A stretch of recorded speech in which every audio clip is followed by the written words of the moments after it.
carry bread and then you go, how about we split it? No. You know? Pay the tip.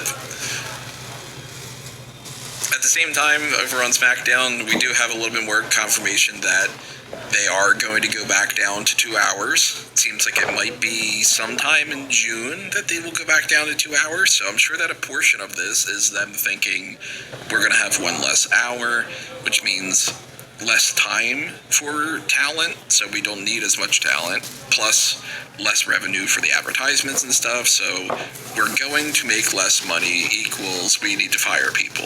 Now, 2 of those people are on the Monday Night Raw roster. Funny enough. But of course, they could always just change people around and stuff. JC Mateo and Tonga Loa are part of the SmackDown roster. And if I were on the SmackDown roster, I'd be a little bit concerned. I'd be like, can you send me over to Raw? Because maybe there's a chance that I could do something a little bit better there. But then again, when you look at what they're doing on SmackDown, one of the things that we talked about a little bit on the SmackDown, or the Backlash prediction side of things, we don't have enough space for JC Mateo and Tonga Loa, but we're going to really be invested in this fucking gingerbread man. The discourse about Sami Zayn killing the gingerbread man, this funeral segment that's going to happen on tonight's SmackDown, has been something that it's been very funny for me to track over the past week, because I have not seen almost any positive feedback for it. I think it's kind of funny in the, ridiculous side of things, but, man, people hate this. And I'm very curious to see what happens tonight. If this gets booed out of the building, if this is something that people just have no real reaction to, if they end up, making the segment even quicker. What goes on with the gingerbread man? How do we do that, especially knowing that there just was also the death of Ted Turner?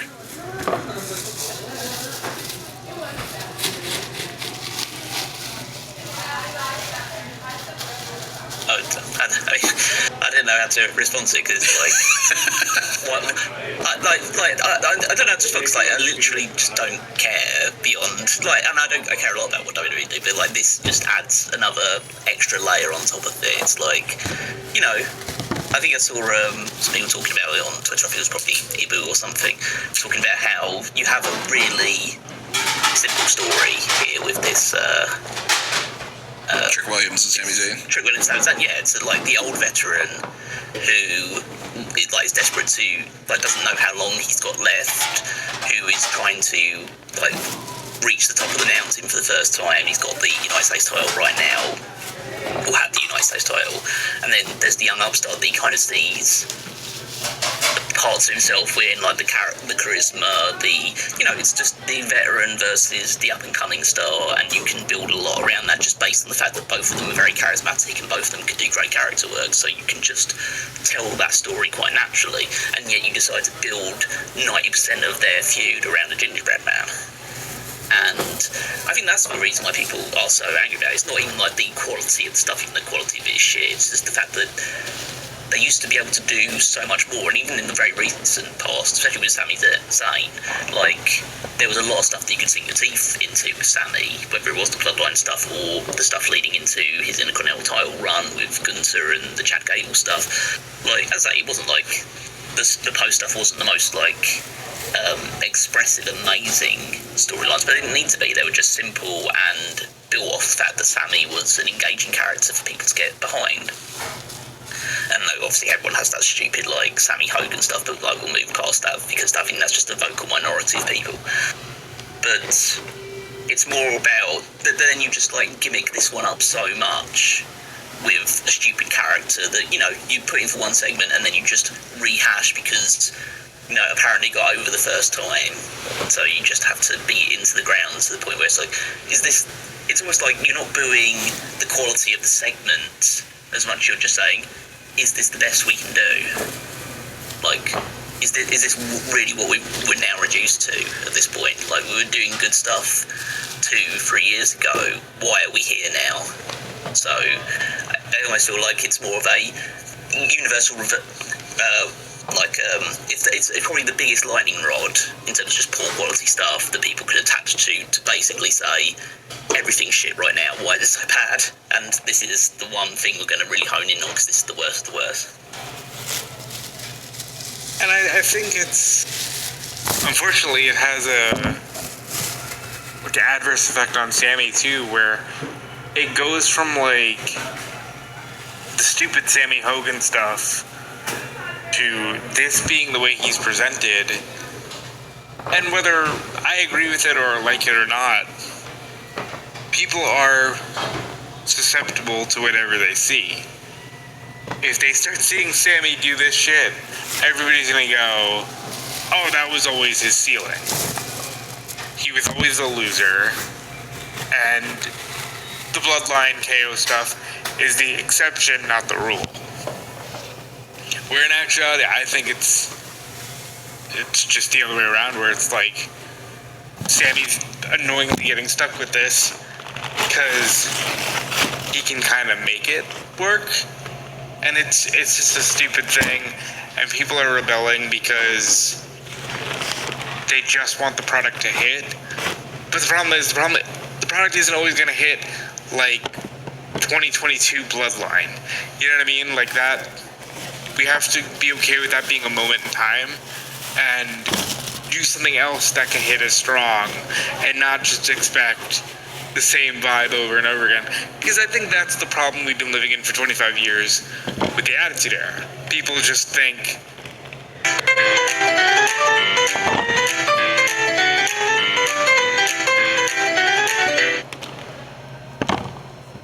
just do the Attitude Era. We had a whole WrestleMania storyline around it where they thought that was the answer, and it's not. You have to present something fresh, and I know it's going around to the Observer that the reason they killed off the Gingerbread Man, which is so stupid to say, is because there was a belief of like, yo, we are way past this. Like, this is stupid. And I think it's a thing that in 4 months nobody will even remember, except for when you get like the occasional screenshot, like Roman Reigns covered in dog food. But it's clearly become the symbol of where we're at. And I kind of think, and to just touch on this thing quickly because we don't need to dive into it, my hope is now that John Cena's groundbreaking, earth-shattering announcement, which will likely just be Club WWE, is actually like, hey, so we're merging everything. And there's not going to be 20 championships because we need to merge everything so we can just kind of concentrate our energy in good spots instead of trying to be like, well, let's keep everybody separate and then pretend like we're pushing Chelsea Green, but then tell the world we don't think Chelsea Green is a star. You know what I mean? I kind of think they're at a point again where they need to be a merged, unified WWE instead of trying to have a Raw has 5 championships and SmackDown does too, because I think that would solve some of the problem. As to your point about the Ted Turner thing, which I don't know why you brought up here. Mostly because it's like, isn't it going to be a little bit insensitive to do a funeral segment for the Gingerbread Man right after Ted Turner dies? Well, yes, but unfortunately they had announced the segment, and also, do you think the WWE is concerned about sensitivity towards a man that they have vilified for 35 years? I mean, I'm curious if they're going to say anything. They're definitely going to say. I think you have to say. I wouldn't be shocked if they don't. The AEW started off Dynamite with a whole tribute to Ted Turner and multiple references throughout the night about, like, Willow Nightingale saying, you know, this is like the TBS title, and like this is the Turner Broadcasting System station. Which one is it? Yeah, Turner Broadcasting. And you know, TNT and all these other things they were like going through, and you know, really giving like a whole thing to that. WWE, of course, is not going to do anything remotely close to that, but I'm curious if they're going to say anything at all, or if it's going to be one of those things where they just do a quick video package, or if Michael Cole's like, and we want to acknowledge the passing of Ted Turner, or if they just are like, sucks when people die, huh? Just like the gingerbread man. And then you're like, okay. My God, I can't, like, alright, we're not doing Gleaner 10 sketches. I can't imagine it's that insensitive. I don't fucking know. I mean, at this point, I don't put anything past anybody, you know? Now, you mentioned Chelsea Green. Here's a topic for Chelsea to talk about. She just, on this, I was just saying, we're not going to talk about Ted Turner at all. Like, we're all over the place at the moment. We go to, like, you throw it in the middle of, like, the stupid gingerbread man segment, and now we're, like, just going to breeze past it. How do you feel about Ted Turner, Tony? Did you buy into the propaganda of the Billionaire 10 sketches? well, it sucks when people die, and, you know, gingerbread man. I kind of thought that we would talk about Ted Turner when it came to the AEW stuff, but yeah, we are bouncing around. So, like, fuck it. My notes are all over the place anyway. Let's talk about Ted Turner. So, I won't have too much to say about Ted Turner. I was more of a WWF guy than a WCW guy, but of course, you know, I put up a thing on the question of the day, Free Wrestling News, one of those, like, what ifs of just, I wonder what would have happened. What if Ted Turner would have bought WWF instead of WCW selling to WWF and Vince McMahon? And you know, obviously, if there wasn't a Ted Turner getting into the wrestling business and doing what he did, then completely different scenario of where wrestling would be these days. And WCW wouldn't have taken off in the way that it did. No NWO, no Attitude Era in that kind of way. Maybe even WWF wouldn't be all that much successful. Maybe that would have just died a slower death. But, you know, Ted Turner hasn't been in the wrestling business for all those years, but made a major contribution to pro wrestling. Undeniably. Yeah, I'd say that, like, he's as big, maybe not as big, but, like, he certainly has an impact on pro wrestling which is comparable to Vince's, in the sense that without him, wrestling becomes a monopoly 10 years earlier than it does, or 10, 12, 13 years earlier than it does, because at that point in time, Vince was already keen on swallowing up the territories. He'd already bought Jim Crockett Promotions, or the time slot that Jim Crockett Promotions had beforehand, which failed completely, and then Jim Crockett Promotions brought it back, and then went back into their time slot, and then Ted Turner purchases that when it's in danger of going out of business entirely. Makes it into WCW, and we actually haven't compared against WWF, because otherwise WWF pretty much runs pro wrestling from the late 80s, early 90s onwards, and there's no, well, I say there's no need. They would have eventually needed a need because they were already struggling. Both companies were struggling significantly in the early 90s because there was just a general malaise of popularity towards pro wrestling before the NWO started.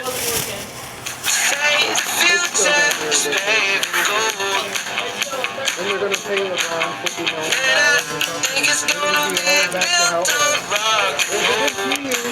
But I think they were pretty much the same too. So, one is happening. Yeah. Not that I know of, at least. I feel more confident with 3-1. Oh yeah. Oh yeah. Right.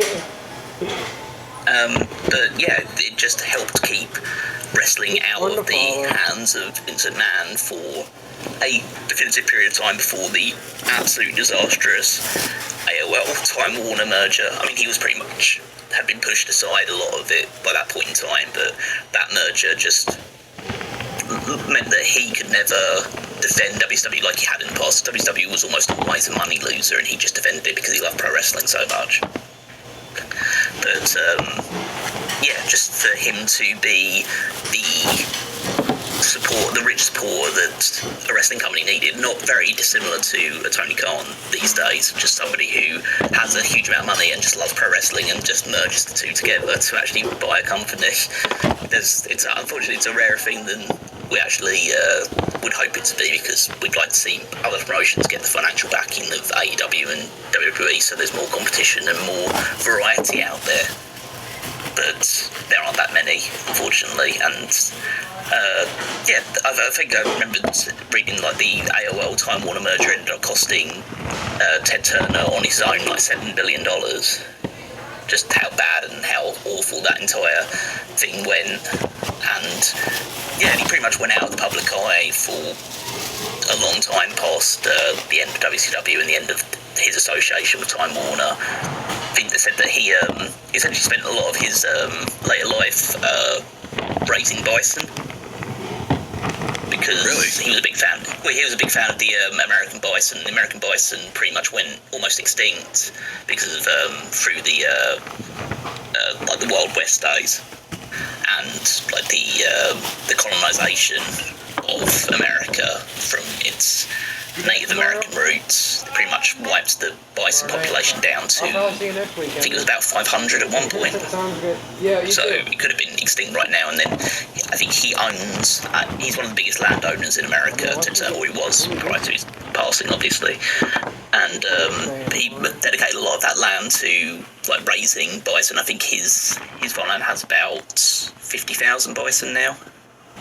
So he took it from near extinction to, obviously it's nowhere near the level it was. I think I remember reading somewhere that there used to be about like millions of bison in America, and now there's still only like maybe 100,000 plus. So it's still far worse than it used to be. But at least he played his role in saving that species from extinction.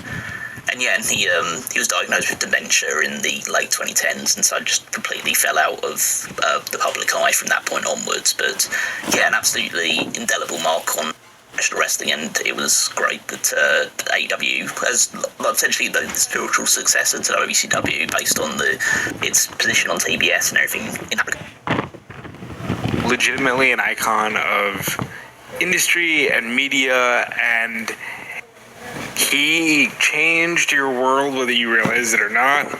He's the reason you have a 24-hour news cycle. He's the reason why classic movie preservation happened when it did with, when he started up Turner Classic Movies. He's the reason for Cartoon Network because he bought the Hanna-Barbera libraries. And then on top of it, he's just seemingly a really good guy who did care about the environment and did donate to charities and gave to the UN, and he just genuinely seemed like a guy who was really strongly passionate about the things he loved. And like Callum says, everybody hated WCW long before the merger of AOL and Time Warner, but he always made sure it was on the books. And once he was pushed out by the merger, they killed it immediately, and he's the reason it lasted for so long. But he's genuinely awesome, and it's an awesome story to learn about. And yeah, he was away from the public eye because he did get Lewy body dementia, and it's unfortunate, but it's great to see everybody celebrating Ted Turner this week. Well, let's see if WWE celebrates him. Did they not even put out a statement when he died? I didn't see anything, at least. That's crazy, wow. Yeah, I don't recall it, but I think they're just going to do the usual Michael Cole treatment of just him or him and whoever else. I don't know who the commentary is on SmackDown right now, but them just sitting there talking about, we're saddened to learn about the passing of Ted Turner. Ted Turner was World Championship Wrestling, big part of the Monday Night Wars, and then just say, we send our best wishes to his friends and family and loved ones, and then they'll probably show a graphic of Ted Turner. Wow, they don't even Black have and white graphic thing. They don't even have a statement on their website. I'm beginning to question if they'll even do that. Well, so I think that will just be it, because either that or they don't acknowledge it in God. Wow, they don't even Black have and white graphic thing. Yeah, They don't even have a statement on their website. I'm beginning to question if they'll even do that. Well, so I think that will just be it, because Either that or they don't acknowledge it in any regard, because, like, at the end of the day, he's not part of... I mean, he is loosely because of just what he did with WWE. He's not directly part of WWE's history. So I think they'll just do the bare minimum for him in that regard. They did just induct Dennis Rodman. I just want to put that out there. Dennis Rodman never actually did anything on WWE TV. But now he has, because now he complained about people don't like Hulk Hogan enough. But he's a celebrity, whereas like Ted Turner wasn't really a celebrity. He's like, you know, an executive. He was a well-known executive, but he wasn't really a celebrity. And also, yeah, the company, in many ways, especially under Vince's tenure, probably just hated him and hated everything that he stood for. So...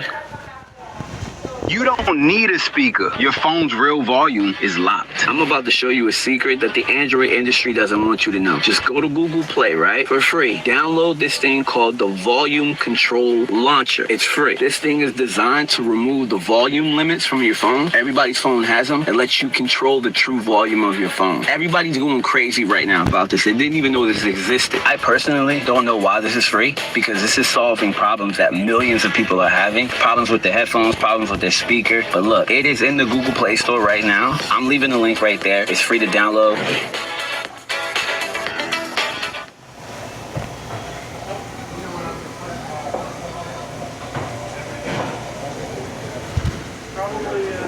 You know, it's not just the inside of your house that needs to be waterproofed, it's the outside too. Andrew DiPaolo is out in Austintown with Ohio State Waterproofing to get a look at how they can help you protect your home. All right, we made our way outside here to show you kind of the reverse side of the operations. Joined by Frank once again here. Tell us everything about kind of the opposite side. You saw the inside. Now, what's going on the outside here? Well, the outside's probably the most critical part as well, because what we want to do is we want to give coating and protection to the wall, pick up with a new drainage system that we're going to put midway through. We'll have dug several of these cracks to the footer already and sealed. New tar and plastic has been placed on the wall. Here's the neat part, is that when we're done, we're making the whole home, you know, much more healthier with the air quality. Right. And the way we're able to do that is by doing this on the outside and the inside. The part that always amazes me is these guys are skilled at what they do. This is day one. Yeah. Okay. Pretty crazy. Projects like this, you hear the horror nightmares where it's taking forever to do, and you know, they've torn up my yard. As you can see, everything is hand dug here. All this dirt will be placed back, removed, cleaned up, and you know, basically it'll be done when we leave. Yeah, I mean, you take about a week for a job, which is pretty remarkable to me. In some cases, this will be done in several days. That's all. Yeah, and you know what? The great part about what you guys do